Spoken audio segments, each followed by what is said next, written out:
जय हिंद साथियों। आज हम लोग पढ़ने वाले हैं गवर्नर जनरल एवं वायसराय। इतिहास का बहुत ही महत्वपूर्ण कॉन्सेप्ट है।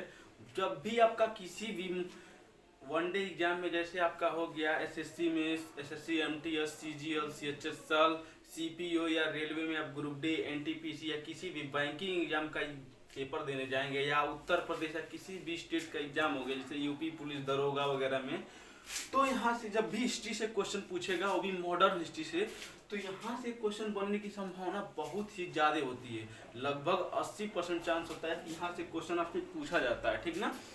तो देखते हैं सबसे पहले यहाँ पे हम लोग गवर्नर जनरल के बारे में। सबसे पहले हम लोग देखेंगे बंगाल का पहला गवर्नर कौन था। तो बंगाल का पहला गवर्नर कौन था? लॉर्ड क्लाइव था। लॉर्ड क्लाइव को क्यों बनाया गया, इस पे बहुत बड़ा सिद्धांत है। क्योंकि जब उस समय आपका 1757 में आपका प्लासी का युद्ध हुआ, प्लासी का युद्ध आपका लॉर्ड क्लाइव और सिराजुद्दौला के बीच हुआ था। ये सबसे पहले आपका मद्रास का सेनापति था। उसके बाद ये आया तो प्लासी का युद्ध इसके अंतर्गत हुआ। उसके बाद सिराजुद्दौला को हरा दिया गया, मार दिया गया। उसके बाद मीर जाफर को इसने सेनापति बनाया, और सेनापति बनाने के बाद इसने द्वैध शासन व्यवस्था चालू किया था। द्वैध शासन व्यवस्था कब चालू किया था? तो बक्सर के युद्ध के बाद किया था। उस समय क्या किया था? उस समय नवाब जो बनाया था मीर जाफर को बनाया था, और उप दीवान जो था रजा खान को बनाया था। अब द्वैध शासन व्यवस्था का मतलब होता है, आपको फंस रहे हैं द्वैध शासन व्यवस्था क्या होता है। द्वैध शासन व्यवस्था का मतलब ये होता है कि प्रशासन वहाँ का नवाब करेगा, और जो वहाँ का टैक्स वसूलने की जिम्मेदारी होगी वो दूसरे के हाथ में होगी। जैसे अंग्रेजों के हाथ में होगी, और अंग्रेजों ने किसको? रजा खान को वहाँ का उप दीवान बनाया था, ठीक ना। उसके बाद आपका आता है अंतिम बंगाल का अंतिम गवर्नर तथा फर्स्ट गवर्नर जनरल।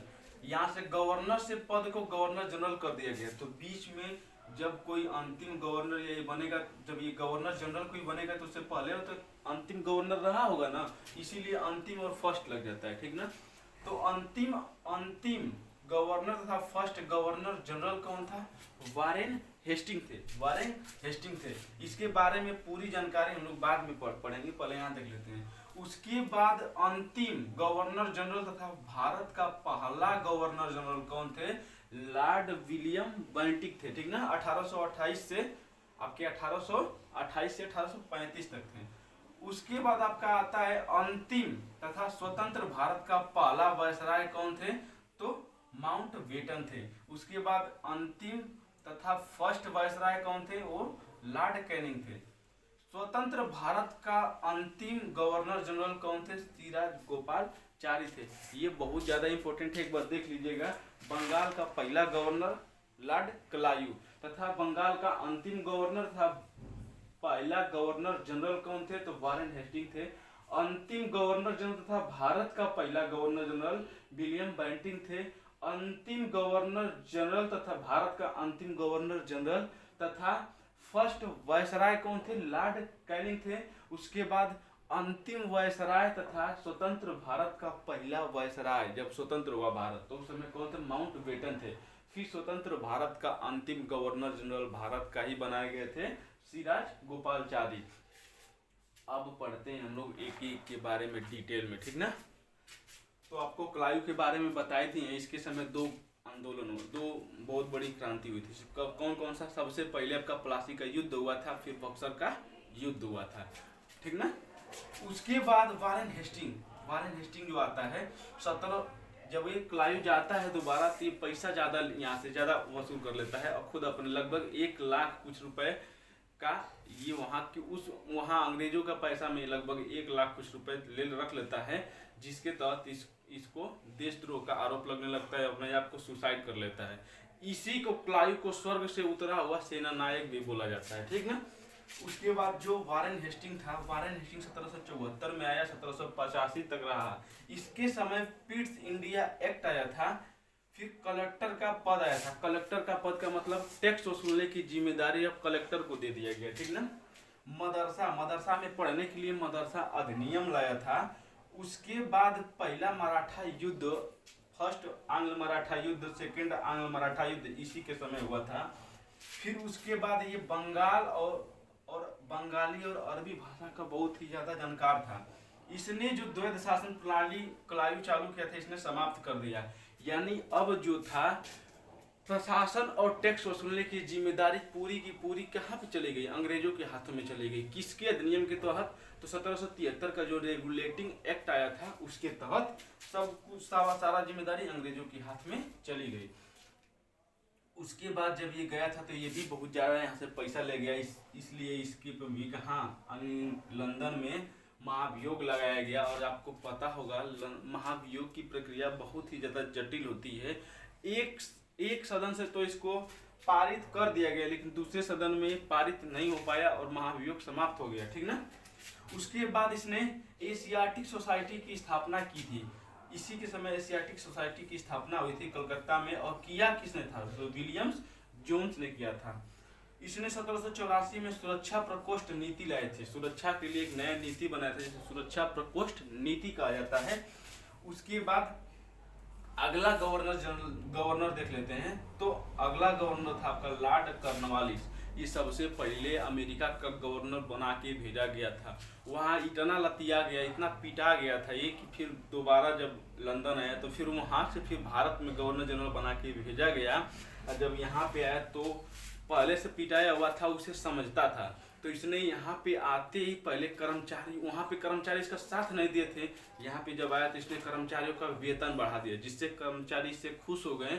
और इसने अंग्रेजों और मुसलमान मतलब इसने बांटना स्टार्ट कर दिया। अंग्रेजों के लिए अलग कानून, मुसलमानों के लिए अलग, हिंदुओं के लिए अलग कानून और मुसलमानों के लिए अलग कानून बनाया, जिसमें हिंदू का विवाह अलग तरीके से, मुस्लिम का विवाह अलग तरीके से होना स्टार्ट हो गया। इसी का आज भी चलन है, आज भी ये लागू है, ठीक ना। उसके बाद इसीलिए इसे नागरिक सेवा का जनक बनाया। अभी जो बताए हैं कानून के लिए, इसीलिए इसे नागरिक सेवा का जनक माना जाता है। इसने कर्मचारियों का वेतन बढ़ाया था। इसने अस्थाई बंदोबस्त अपनाया। अस्थाई बंदोबस्त का मतलब ये होता है कि जो टैक्स वसूलने की जिम्मेदारी थी वो जमींदारों के हाथ में थी, और शाम तक जमींदारों को टैक्स वसूल के अंग्रेजों को देना होता था। नहीं देगा तो उसकी जमींदारी खत्म हो जाएगी। यही था अस्थाई बंदोबस्त। तो इसने अस्थाई बंदोबस्त लाया था। इसमें क्या हुआ था कि अब जमींदार नहीं देंगे तो इनकी जमींदारी खत्म हो जाएगी, इसीलिए इसने जमींदारी शक्तियों को क्या कर दिया था, कम कर दिया था। इसी ने दरोगा का पद लगाया था, ठीक ना। चल अदालत की स्थापना किया था। न्यायिक संगठन का जनक माना जाता है इसे। न्यायिक संगठन या न्याय करने के लिए इसे माना जाता है। उसके बाद ये दोबारा आपका गवर्नर जनरल बना के भेजा गया था। कब, 1805 में, 30 जुलाई 1805 को, और 5 अक्टूबर 1805 तक रहा। 5 अक्टूबर को इसकी मृत्यु हो गई, और इसका मकबरा उत्तर प्रदेश के गाजीपुर जिले में स्थित है। उसके बाद बीच में जब गया था, बीच में लॉर्ड वेलेस्ली को यहाँ का वायसराय बना के, यहाँ का गवर्नर जनरल बना के भेजा गया था, ठीक ना। तो बंगाल का गवर्नर जनरल बना के किसको भेजा गया था लॉर्ड वेलेस्ली को। और इसके समय बंगाल में एक भी विद्रोह नहीं हुआ था। इसीलिए क्योंकि बहुत ज़्यादा स्ट्रॉन्ग था, इसीलिए इसे बंगाल का शेर कहा जाता है। तो बंगाल का शेर किसे कहा जाता है, लॉर्ड वेलेस्ली को कहा जाता है। इसने सबसे पहले सहायक संधि लाया था। तो सबसे पहला सहायक संधि लाने वाला कौन था, आपका वेलेस्ली था। लेकिन सहायक संधि का जनक पूछ देगा तो फ्रांसीसी गवर्नर डुप्ले को माना जाता है। सबसे पहले लॉर्ड डुप्ले लाया था, लेकिन लागू नहीं कर पाया था। और 1760 में बांडीवार के युद्ध में अंग्रेज और फ्रांसीसी के बीच युद्ध होता है, उसमें आपका फ्रांसीसी हार जाते हैं और वहाँ से कमजोर हो जाते हैं और अंग्रेज आगे चले जाते हैं। तो सहायक संधि भारत में लाने वाला काम सबसे पहले अंग्रेज डुप्ले किया था, फिर इसने लाया, ठीक ना। तो इसके तहत पहला अपनाने वाला राज्य कौन था, आपका हैदराबाद। सहायक संधि का मतलब आपको नहीं पता होगा, बता दे रहे हैं। सहायक संधि का मतलब होता था कि किसी भी राजा या महाराजा के पास अंग्रेज अपनी एक टुकड़ी भेजते थे। अगर दूसरे पे युद्ध करना होता था तो अपनी अंग्रेज अपना शक्ति देकर उसे युद्ध में परास्त करते थे और उसे टैक्स वसूलते थे। वैसे ही अगर जहाँ अपनी टुकड़ी भेजते थे वहाँ उनको ट्रेनिंग, उनकी राजा महाराजा के सैनिकों को ट्रेनिंग दिया जाता था, और ट्रेनिंग के तहत धीरे धीरे उनकी खुफिया जानकारी ले लिया जाता था। बाद में फिर उस पर अधिकार कर लिया जाता था। यही था आपका सहायक संधि। उसके बाद इसने फोर्ट विलियम कॉलेज की स्थापना किया था।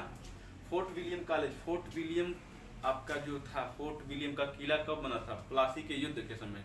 लेकिन ये फोर्ट विलियम कॉलेज है, ठीक ना। तो फोर्ट विलियम कॉलेज किसने स्थापना किसने किया था, लॉर्ड वेलेजली। उसके बाद आया था लॉर्ड हेस्टिंग। लॉर्ड हेस्टिंग 1813 से 1823 तक था। इसी के समय नेपाल युद्ध हुआ था, फर्स्ट आंग्ल नेपाल युद्ध हुआ था। और कब हुआ था, 1814 से 16 के बीच हुआ था। और इसी में संगोली की संधि हुई थी, संगोला नहीं संगोली। संगोला तो मराठा के साथ हुआ था, ठीक ना। लेकिन संगोली की संधि अंग्रेज और नेपाल के बीच हुआ था। इस संगोली की संधि के तहत नेपाल ने अंग्रेजों की अधीनता स्वीकार कर ली थी और इसी ने पिंडारियों का अंत किया था। पिंडारी कौन थे, तो मराठा की छोटी छोटी टुकड़ियां, जब मराठा समाप्त हुआ तो उसकी छोटी छोटी टुकड़ियां पिंडारियों के रूप में थी, बहुत ही लड़ाकू हुआ करती थी। इसे समाप्त किया कौन, लॉर्ड हेस्टिंग। रैयतवाड़ी व्यवस्था प्रारंभ किया था। सबसे पहले अपनाने वाला राज्य मद्रास था, दूसरा मुंबई था। सबसे पहले किसने लाया था, टॉमस मुनरो ने लाया था। शिक्षा के लिए प्रति वर्ष 1 लाख खर्च करने का काम किया था। उसके बाद आता आपका विलियम बेंटिक 1828 से 1835 तक। इसने क्या किया था, विलियम बेंटिक ठगी प्रथा का अंत किया था, सती प्रथा का अंत किया था। सती प्रथा का मतलब यही होता है कि उस समय की जो पुरुष मरता था तो उसके साथ साथ उसकी पत्नी को भी जला दिया जाता था, यही था सती प्रथा। लेकिन सती प्रथा में सबसे बड़ा काम किए थे आपके भारत के राजा राम मोहन राय, इसीलिए इन्हें आधुनिक भारत का जनक माना जाता है, या आधुनिक भारत का अग्रदूत माना जाता है। जनक तो आपका डलहौजी को माना जाता है, ठीक है ना। तो आधुनिक, आपसे क्वेश्चन पूछेगा आधुनिक भारत का अग्रदूत, तो कौन हो जाएंगे आपके, राजा राम मोहन राय। आधुनिक भारत का नक्षत्र राजा राम मोहन राय। लेकिन आधुनिक भारत का जनक पूछेगा तो लॉर्ड डलहौजी हो जाएगा, नीचे पढ़ेंगे इसके बारे में, ठीक ना। फिर उसके बाद इसने शिशु हत्या पर रोक लगाया था। 1833 का चार्टर एक्ट आया था। चार्टर एक्ट में ही कोर्ट ऑफ डायरेक्टर की स्थापना हुई थी। कोर्ट ऑफ डायरेक्टर का मतलब कि उस समय जो गवर्नर जनरल था, गवर्नर जनरल क्या सही से काम कर रहा है कि नहीं भारत में, सारा चीज भेजने का, सारा इसके नियमों कानूनों को भेजने का काम जो इंग्लैंड में होता था, भेजा नहीं सब बताया जाता था, उसी कौन कर रहा था, कोर्ट ऑफ डायरेक्टर्स करते थे, ठीक ना। उसके बाद लॉर्ड डलहौजी, अगला आया आपका लॉर्ड डलहौजी। 1848 से 56 तक रहा था और इसी को आधुनिक भारत का जनक माना जाता है। क्यों माना जाता है, अभी समझिएगा, भारत में क्या चाहिए, अच्छी टेक्नोलॉजी चाहिए, 5G नेटवर्क वगैरह सब कुछ चाहिए।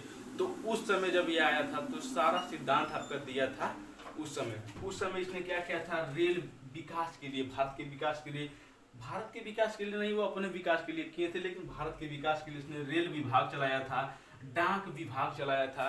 रेल विभाग से पूरा विकास होने लगा, डाक विभाग चलाया। उसके बाद इसने सड़क विभाग चलाया, संचार विभाग चलाया। संचार विभाग के तहत इधर उधर टेलीफोन का काम होने लगा। सड़क विभाग चलाया। सड़क विभाग में इसने जैसे किसी नदी पे पुल बनाना होता था तो उसके अंतर्गत इसने PWD ला दिया। PWD का मतलब होता है पब्लिक वर्किंग डिपार्टमेंट। आज भी काम करता है PWD, पब्लिक वर्किंग डिपार्टमेंट लाया था। इसके अंतर्गत बहुत सारे पुल वगैरह का निर्माण होने लगा, सड़क का निर्माण होने लगा, लेकिन केंद्र में होता था। राज्य में करने के लिए आज भी क्या है, RWD, रूरल वर्किंग डिपार्टमेंट, आज भी काम करता है, जो गांव वगैरह में सड़क बनाना होता है। तो ये था। उसके बाद इसने शिक्षा पर 1854 में वुड डिस्पैच का नियम लाया था। वुड डिस्पैच का नियम के अंतर्गत ही आपका कलकत्ता विश्वविद्यालय की स्थापना किया गया था। इसका मतलब था वुड डिस्पैच नियम का, शिक्षा के लिए यहाँ के सभी लोगों को प्रेरित किया जाता था शिक्षा पाने के लिए, ठीक ना, वही था। इसी को अंग्रेजी शिक्षा का मैग्ना कार्टा कहा जाता है, यानी अंग्रेजी जब अंग्रेज आए थे तो अंग्रेजी शिक्षा का मैग्ना कार्टा। फिर इसने सबसे बढ़िया काम किया था, इसने सबसे वो किया था, हड़प नीति लाया था। हड़प नीति के तहत 1848 में राज्य हड़प नीति लाया था और इसके तहत जो यहाँ पे इसे काम नहीं करने देते थे उनके राज्य को हड़प लेता था, ठीक ना। सबसे पहले हड़पा था महाराष्ट्र का जो एक क्षेत्र था सतारा को इसने सबसे पहले हड़पा था, ठीक ना। अवध को भी हड़पा था कुशासन का आरोप लगा के। फिर उसके बाद आपका झांसी को भी हड़पा था, जहाँ की झांसी की रानी थी, उस राज्य को भी हड़पा था। ऐसे करके पंजाब पर अधिकार कर लिया था और इसने ही कोहिनूर का जो हीरा था इंग्लैंड भिजवाया था। तो कोहिनूर की हीरे को इंग्लैंड भिजवाने का काम किसने किया था? लॉर्ड डलहौजी ने किया था। ठीक ना। मिलते हैं इसी के जस्ट अगले पार्ट में, पार्ट 2 आएगा, उसमें हम लोग पूरे गवर्नर जनरल को कवर कर लेंगे। वीडियो ज़्यादा बड़ा ना, इसीलिए यहीं पे छोड़ देते हैं। तब तक के लिए बाय बाय, टेक केयर।